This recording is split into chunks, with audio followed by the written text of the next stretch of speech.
It's stunningly beautiful, as you can see. Now, the church itself is made out of what? Bricks, right? Bricks and stones. It's not made out of marble. What this marble basically is here, this white and green marble, are both marbles that occur naturally in Tuscany.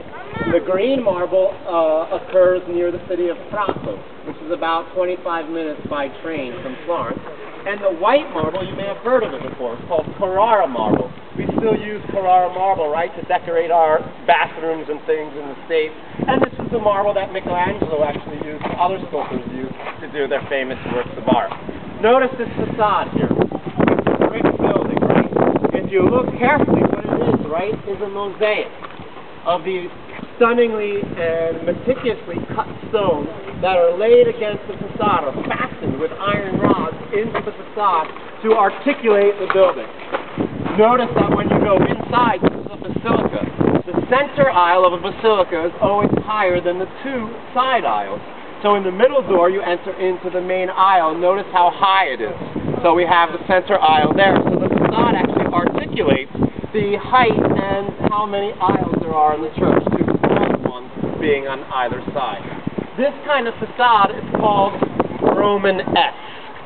And just as that word sounds, it's not like classical architecture. It wasn't built like the Romans built it, but they had these medieval architects and builders in the 1018 when this was begun, had a sort of idea of what Roman architecture might have been like. And you could see that not only are they using the facing here, but they're actually constructing the columns with little bits and pieces of stone, right? It's not an actual column itself. Notice that the columns actually hold these rounded arches, which were very Roman-like, not Greek, but actually Roman-like. Notice that the columns and the arches are actually attached to the facade and not freestanding. But it gives it this really sort of effect of depth, right? Notice how inset behind the arches we have shadow that's cast on the walled form. And notice that even some of the marble here, notice how it's veined and almost looks like running water a little bit to give us this sense of depth and vibrating forms and penetrating forms. It's very quite lovely as the columns sort of stick out further towards the viewer and sort of ground us, right? So it's really this wonderful sort of play, two-dimensional, right? But also gives us this sense of vibrating depth. Very good, Kristen. Notice, so that's the bottom level. Notice that the top level was meant to evoke, right, an ancient temple. Think of like the Pantheon or the Parthenon in ancient Greece and in Athens. Kind of sort of represents what these builders thought that a temple facade should look like. So it's also symbolic, right? It's the Christian era is taking the visual forms of the old pagan and Roman world, incorporating it into their building. At the same time they're doing that, they triumph over the old world. Christianity is triumphing over paganism. Notice that the capitals on the columns, so the capitals are the very tops of the columns. Look how wonderfully sculpted they are. Those are actually ancient Roman capitals, right? They were probably found in the ruins of Florence and actually brought up here and inserted into the facade of the church as they were constructing it. They're called spolia, so reusing the old ashes of the Roman world and reconstructing them here in a Christian environment. Notice that there's a mosaic on the facade. If on a sunny day you're standing on the bridge where we were, you could look up here and you could see the sun reflecting off of that mosaic, right?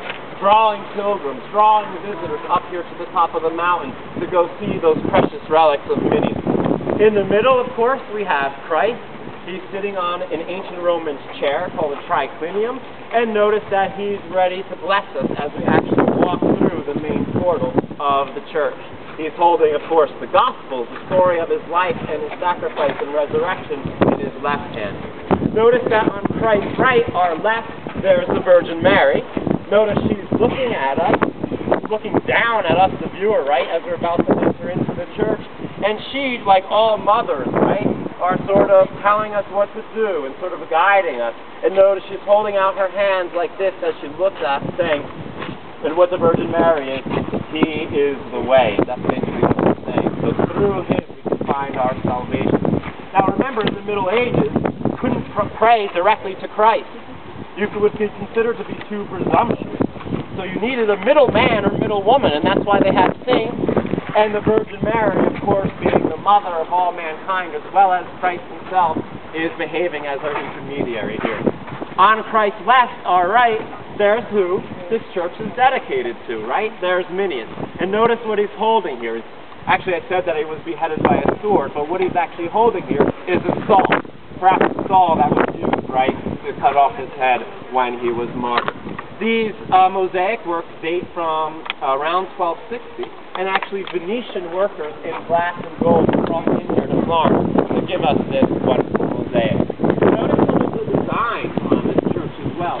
Dan Brown would have a field day trying to interpret what some of these symbols actually mean. A lot of these symbols actually originated in the old early Christian catacombs and they migrated through time. And here they're being reused.